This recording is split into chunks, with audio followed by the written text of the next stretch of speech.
At the end of this video, you'll have a really good understanding of the real reason why we're addicted to advice. It's almost as though we're being programmed to look for advice. There are these people who go around saying, be more entrepreneurial, right? This guy's saying, don't tell people to be more entrepreneurial, fix the system.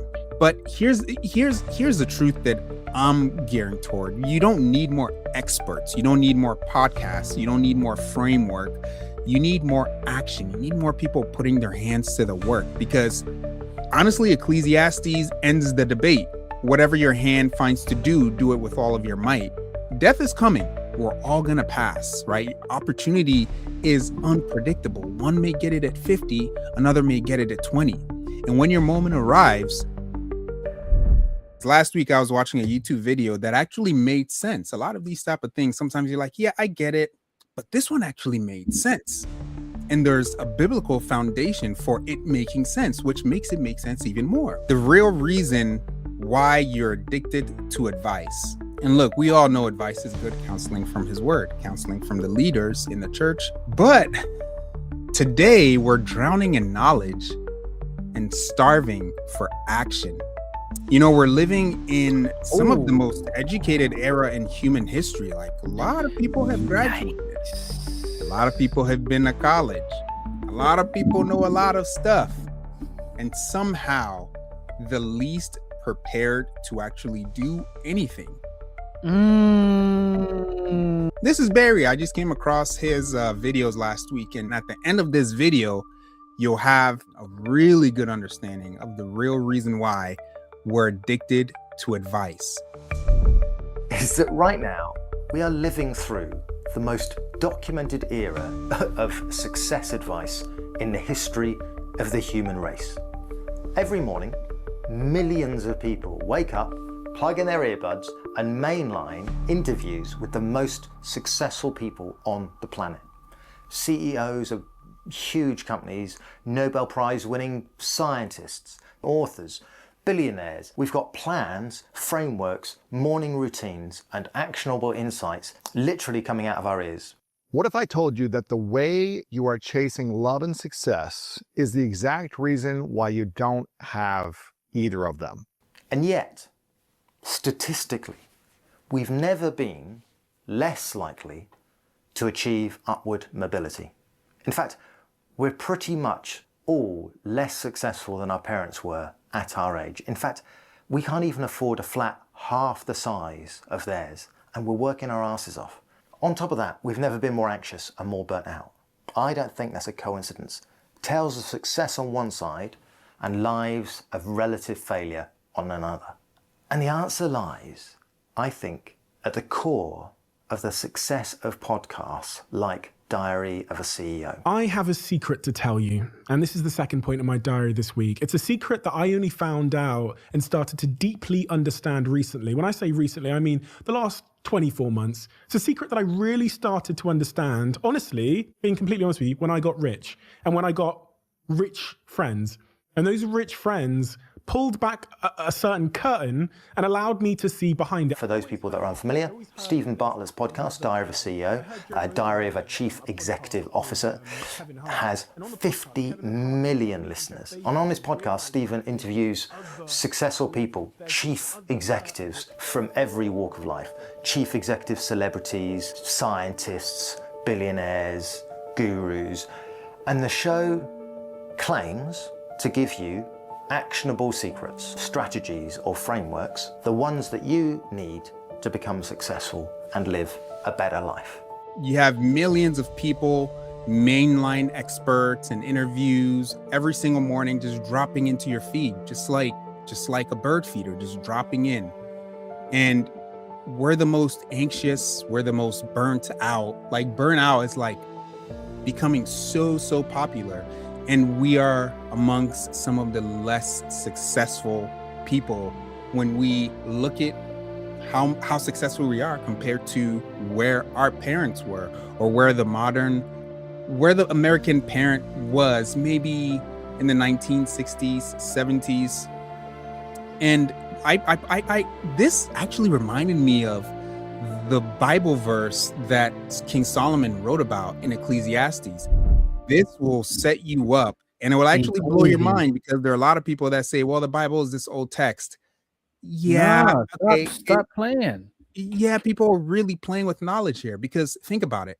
We get a lot of knowledge from history, but for some reason, the Bible is not historical enough. Ecclesiastes 9. Oh, actually, I'm gonna start at 10, because 10 is where the theme switches a little bit. This theme, it's generally talking about death comes to all. Whatever your hands find to do, do it with your might.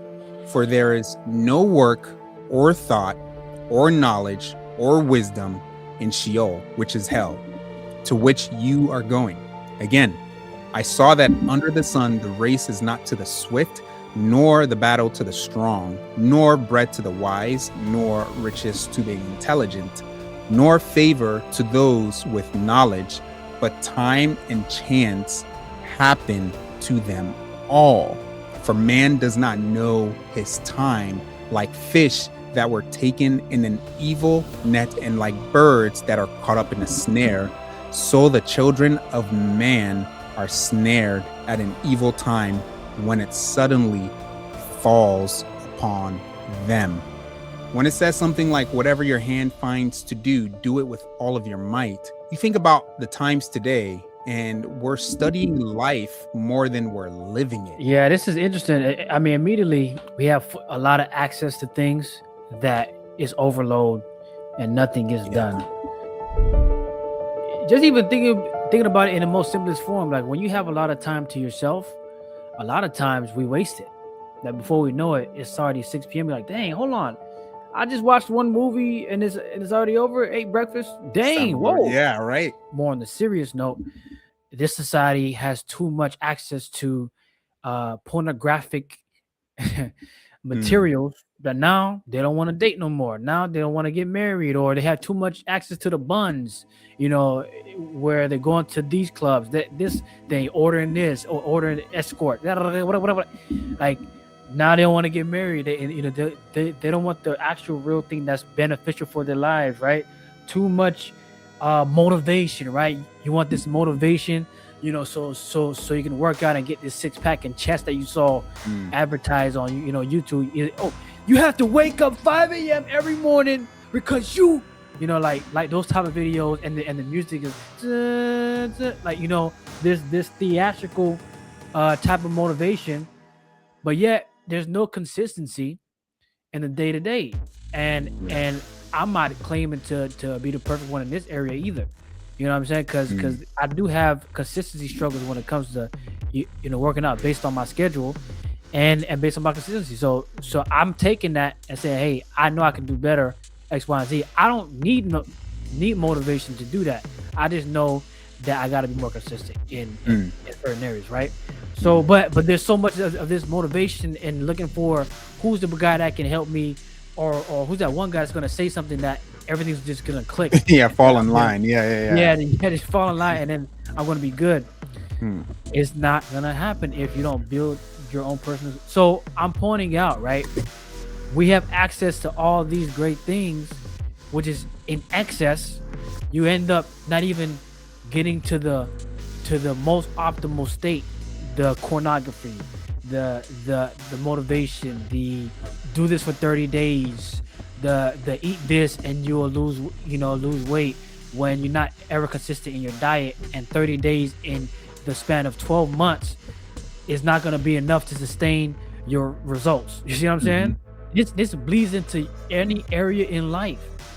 The part that like hit me the hardest was, for all this knowledge that we're consuming, we're actually not doing anything with it. That's problematic, right? Because Eddie had said you're looking for the next motivation to hit you. Like, what about the motivation from yesterday? What happened to that? Why aren't you putting that to work? So we've confused consuming products with becoming the thing, because it kind of makes you feel like it, right? Fake it until you make it. And like I said, it bleeds into every part of your life. You're just consuming, but you're not actually making the steps that you're that you're learning about or whatever. When I looked into the podcast more deeply, I found not only an industrial scale distortion about how success really works and how people really do become successful, but also that the podcast itself is actually doing the exact opposite of what it promises to do. Not only is it not helping you succeed, I think it's actively stopping you from succeeding. In fact, I go further. I think stopping you from succeeding is its actual business model. Yeah, I said it, Stephen Bartlett. Come at me. I'm ready for you. I go to the gym and I eat. I'm ready for it. Actually, I'm not ready for you at all. Don't come for me. Step 3, deliver partial satisfaction. You need to feel inspired and motivated. You're going to change. This is it. Yes, this is it. Oh, it didn't quite work. Maybe that's, I didn't listen to it enough actually. No, sorry, that's on me. Yeah. If I get up half an hour earlier, or maybe that other supplement, Alpha Brain sounds good. There's gotta be a reason I'm not more successful. Damn it, damn me. Step 4, repeat until burnout or bankruptcy. And it's also so weird because podcasting originally sold itself on authenticity and independence. Plucky, rough around the edges, authentic. And then these guys get so big, they're reading mattress ad copy in the middle of their rant about corporate media. We've got this weird pretense where the guy is railing against the establishment, pivots seamlessly into his NordVPN ad read. And Bartlett's may be the perfect example of this, because the grift is so blatant. Quick word on Huel. One day in the office many years ago, a guy walked past called Michael, and he was wearing a Huel t-shirt. And I was really compelled by the logo. I just thought from a design aesthetic point of view, it was really interesting. And he said, it's this brand called Huel, and they make food that is nutritionally complete and very, very convenient and has the planet in mind. And from that day onwards, I completely got it. The UK advertising watchdog has banned his ads multiple times for the same thing. If an influencer has a commercial relationship with a brand, do they have to declare it in their ads? This week, the Advertising Standards Authority banned 2 ads for Huel and Zoe featuring entrepreneur and BBC Dragon Stephen Bartlett. I had so many light bulb moments with my relationship with Zoe. The first was I didn't even realize that what Zoe did was a possibility. The ads included a testimonial from Stephen Bartlett, but failed to mention he was a director in Huel and an investor in Zoe. And for that reason, the ads were misleading. That's the whole con. What did you write down, man? What did you write down? I'm just saying, it just reminded me of the people that have these courses. The most obvious scam ones, right? That tell you, oh, you want to make 6 figures? Sign up for my course and I'll show you. Then you sign up to the course. It only tells you what's stopping people, the things that people do that fail. And then when they show you the information that is actually supposed to help you do it or whatever, it might sound simple, but it's never clear. Yeah. I'm gonna show you how to build a this type of YouTube channel. I'm gonna show you how to build this type of business, and then all you have to do is that. And then they get to the steps on how to do it. It's like 2 words. Oh, eat meat or something like that. Pause. I don't know why. I don't know why I went Out of there. everything That's you could have crazy. said, man. Like there's certain rules. They like we know this, guys. Like we know this. Hey, I'm not gonna lie, bro. Them glasses really compliment your us. For real, I like it. What? No, I can't. I can't say that. Wait, no, bro. I can't say. No, bro. Because if I can't say that, I'll take it back, bro. It was the compliment to Oz. That was the part. No, that was the part that I went to. You come here today to mourn and honor life.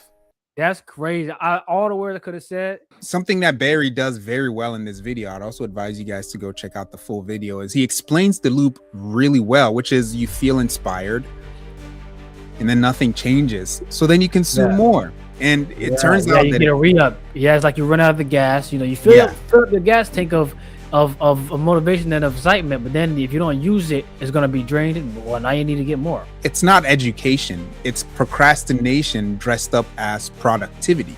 And that's what the truth is. When you're listening to high level experts, people that you would have never been exposed to before the internet came out, you feel like the things that they're saying, because they're bringing down the language to our level so that we can understand. And we're like, yeah, I get it. Oh my goodness. Wow. That's how quantum physics really works. And so you feel like you're a part of the conversation and you feel like you're learning so much. But think about it. maybe a century ago, maybe a bit longer, if you wanted to be a doctor, how would you become a doctor? You would say, I want to be a doctor. And then you go to a doctor who decides to accept you as an apprentice. And then maybe for the first couple of years, you're doing the grunt work. You're sweeping, you're cleaning up, you're doing this and that. And then you begin to get into things because those few years of cleaning, you're examining, you're watching, you're learning, right? You're at the point of the education. So over the course of 10, 15 years, you're quite literally an expert at the thing. But what happens today? At 18 years old, you have to decide if you want to be a doctor. And then for the next 10 to 15 years, you learn about becoming an expert. And then after that, you spend another 5 to 10 years actually becoming an expert. And so after all of this is done, you've quite literally spent a third of your life learning how to become a thing. Whereas in the past, you become that thing within 10 to 15 years. And so the more that I thought about this idea that he was putting in his video, the more I realized that this paralysis didn't start with podcasts. It started long before that. It's sinister, but we'll get into it. We're actually being trained to prepare, not act. Like, yeah, let me get ready to go hiking. Let me get all the... Man, that water bottle is... It looks like it'll fit better. Let me buy that real quick. All right, it came. Should I get like a little cooler to go with it? Maybe an ice chest. Great. Man, when I think about this hike, it's going to have like hills and stuff. So what's the best shoe for a hike? Let me get that. You know what I'm saying? It's setting you up. I know, it just like D saying, like, you think you need all this stuff for, let's say, like, you going out to go hunting, right? You need this gun, you need that bag, you need this camo, you need these type of boots, and you get all these materials, but do you actually know how to hunt? Yeah. You think you need all these materials, but if you don't know how to use them, like, you don't need all those. But that's what the sources would, the resources would tell you. Hey, do this, do that. All the motivation, but is that necessary? And so this little next section, it's going to talk about let me just show the clip and then I'll explain it a little bit more. It'll make sense afterward. Our media is absolutely overrun with hedgehogs, right? They're everywhere. But by definition, if you're confident enough to go on a podcast, that's not the type of expert that we want to be listening to. And that problem that Tetlock pointed out is magnified by something called the Kruger-Dunning effect, which you might actually have heard of because it's relatively famous. In 1999, MIT psychologists David Dunning and Justin Kruger, what a great last name, Kruger, discovered something. I'm Barry Kruger. I'm here to destroy. Discovered something that should probably, I think, be taught in schools, which is the less you know about something, the more confident you are that you understand it. I'll let that sit. So they ran a series of experiments where they tested people on logical reasoning and grammar. And then they asked those people to estimate how well they'd done. And the results showed clearly that the worst performers massively overestimated their abilities, often believing that they were way above average. Meanwhile, the actually good people, the experts, slightly underestimated themselves. The reason? Incompetence doesn't just make you bad at something, it makes you too bad, too incompetent to recognize that you're bad at that thing. Just because you have a qualification doesn't make you competent, but it can make you even more confident, even more deaf to learning new ideas. As people truly learned more and more about a subject and actually became more competent, their confidence dropped because they started to see how much they didn't know.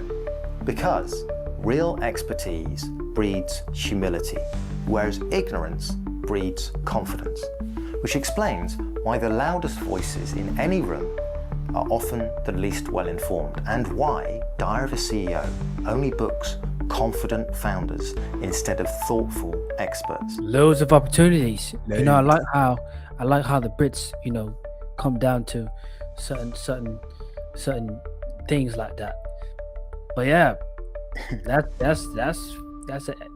You can go out and get a lot of actual tangible, skills from learning from the people that's doing it. Actually, yep. That's skills. It's almost as though we're being programmed to look for advice. Skills that actually the schools can't teach you because it can't educate you around hands-on things in the field. And then the school educates you with things that when you get into the field, you find hard to accept because it doesn't quite match the education. Damned if you will, damned if you don't, because one thing teaches you another, but then the other thing tries to teach you something different. That little section was interesting because it showed that the confident oversimplifiers usually dominate. The ones who don't know too much, they usually dominate. But then the real experts are the ones who don't perform quite as well because they see all the super complex parts that with everything, right? So it's a little bit more jarring. I don't like, speaking of complex, the people that are smart and they love talking in the PC terms and the corporate America, like you at work and you're in a meeting, they sound all like sophisticated. That thing get on my nerves, man. Hearing why we gotta talk like the movies, like the corporate America in the movies, and this the atmosphere. You if you don't use certain words, you feel like you're the dummy in the room or something like that. Yeah. That thing get on my nerves so bad. Like, and then you find out a lot of those don't even really know how to do technical, whatever's. And so podcasts feel like growth, but they're actually avoidance. And he nails it at this point. They tend to be more enthusiastic about extending their favorite theories into new domains, and they tend to be more confident in their ability to predict.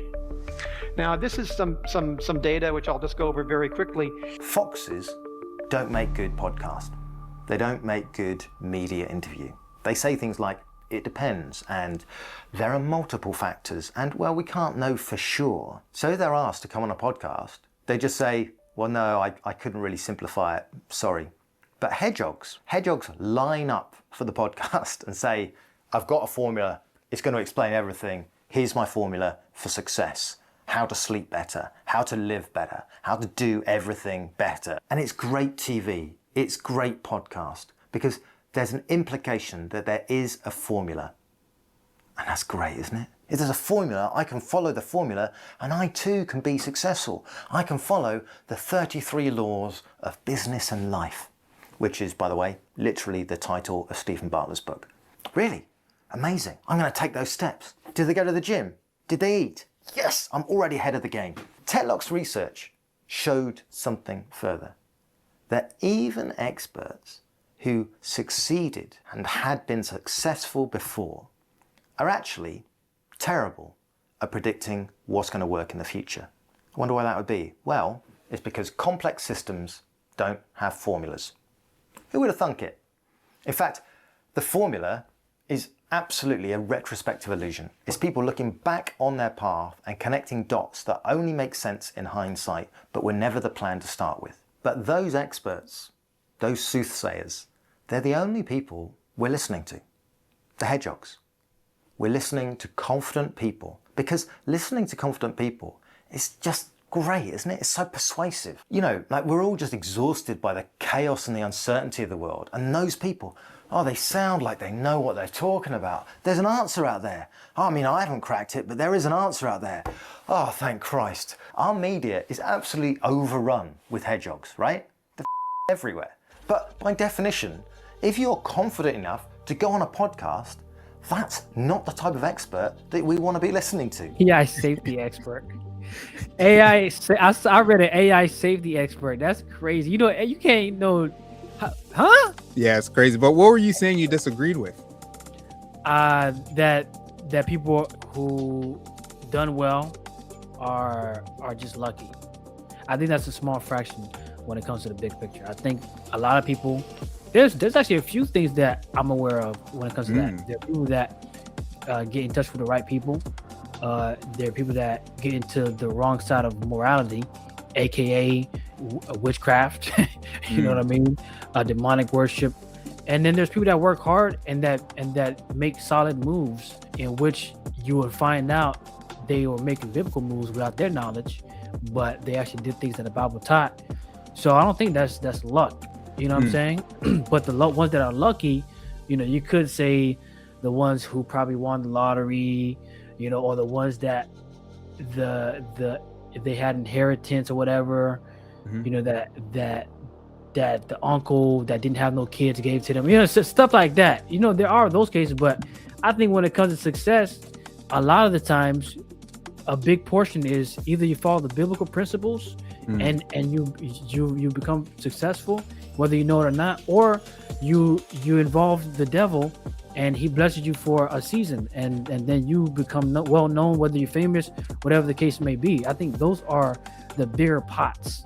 I don't think that most people who start businesses or in some job, that the people, like, you know, they're putting in the work. They're actually putting in the work. The thing here is, again, I saw that under the sun, the race is not to the swift, to the strong, to the wise, to the intelligent, to the knowledgeable, but time and chance. And this is what the world calls luck, right? Time and chance happen to them all. In a Christianity frame of understanding, this isn't luck, it's time and chance. Everyone will get an opportunity at some point in their life. Yeah. The thing is, are you doing it with all of your might? And in the race, are you ready when the time and chance happens? And that's the interesting part to me, because it doesn't happen just to the rich or to the intelligent or to those with a lot of knowledge, like the connections that you're talking about. Because if what you're saying is true, then everyone with a connection has to be successful at some point. Everyone who did the right thing or invested in the right thing has to be successful. You know what I'm saying? Anyone who did the super hard work has to be successful. But luck does what the world calls luck. It happens, but not everyone that luck happens to is successful. And that's the part that I'm framing this whole thing around, is everyone will get an opportunity, but most people miss that opportunity because they're not actually working hard at the thing that would allow them to make the most out of the opportunity. What came to my mind is the waiting on the Lord piece. A lot of time when people are waiting on the Lord, right, they're not preparing. They're waiting as in they think it means don't do nothing, and don't actually prepare yourselves for whatever you're asking for, that you're waiting for the Lord to answer or to you know, give you whatever the case may be upon while you're waiting, and get in the position. So when it's on green, you can go. The system is broken, but we've only been sold the story that we are broken. And we've been sold this story by people who have benefited by circumstance, luck, and wind at their back, who tell the story again and again like it's written on their soul. I did all of this. I created all of this. And it's only the people at the top that benefit enormously from this narrative, because it means they don't have to pay more taxes. They don't have to support redistribution. And they can go on podcast after podcast after podcast and tell you luck doesn't exist. It's all mindset, and that you can be just like them if you wanted it enough and bought their book. It's literally the American dream in a K-hole. We have a school system that manufactures people for a set of skills that are not particularly valuable anymore, and we also get them in debt for those skills. When people sidestep that and say, okay, I'm not going to get into university debt, I'm just going to go off and actually figure out how the world works, there's actually loads of opportunities. Okay, so I guess we've sorted it then. All of our viewers need to do is go and buy Dan's book, become an entrepreneur and become a millionaire. It's that easy. Why weren't you guys doing it to begin with? They're idiots. The viewers are idiots. They should be just being more entrepreneurial. It's as simple as that. More entrepreneurial, start a business. Listen, I come from East London, okay? My friends can't feed their kids, okay? And if it was as simple as going out and being an entrepreneur, I can bet you they would do it. I can bet you they would do it. I'm sick of multi-millionaires telling kids who can't afford to turn the heating on, you just need to be more entrepreneurial. It's sick, Dan, it's sick. Tell them the truth, okay? We, your older generation, we took the opportunities, and now it is almost impossible to get out of poverty. And don't just stand up there and wave, you know, your millions of pounds in front of them and say, if you were entrepreneurial like me, you could do it, you could have it. Because it's sick, because they can't. They can't feed their kids, Dan. They can't turn the heating on. Don't tell them to be more entrepreneurial. Fix the system that drives more and more and more of them into poverty every generation. I find it very strange that you think it would be easier to fix the entire global economic system than to start a business and fix your own personal economics. So yeah, he's going in on the other guy because the other guy is basically saying you just work hard and you follow systems which it does because again, time and chance happens to everyone. But most people don't understand that. This guy's saying don't tell people to be more entrepreneurial. Fix the system. But here's the truth that I'm gearing toward. You don't need more experts. You don't need more podcasts. You don't need more framework. You need more action. You need more people putting their hands to the work because honestly, Ecclesiastes ends the debate. Whatever your hand finds to do, do it with all of your might. Death is coming. We're all going to pass, right? Opportunity is unpredictable. One may get it at 50, another may get it at 20. And when your moment arrives, hopefully you're found doing, not studying, because studying doesn't actually get you where you want to go, right? So you have to go do. You have any final words? Yeah, I mean, this is a longer conversation. Now that we're breaking it down, it's a lot to talk about here, man. If you guys want us to hit on this more, definitely jot it in the comments because I definitely have a lot of different examples to bring up in what we see happen in life and things of that nature. So if you guys want to see more of that, let us know down below. We want to hear what you think about this because as you can tell, this conversation is really deep. It's vast. And I don't expect this little live stream to change anyone's mind. As a matter of fact, it's simply to plant a seed for you to think about. So remember to comment, share, and like. We appreciate it. This is Dialogue, folks. It's your man, Eddie Ed. Hey, and we're out of here. May you be found doing, not studying. Peace. Peace.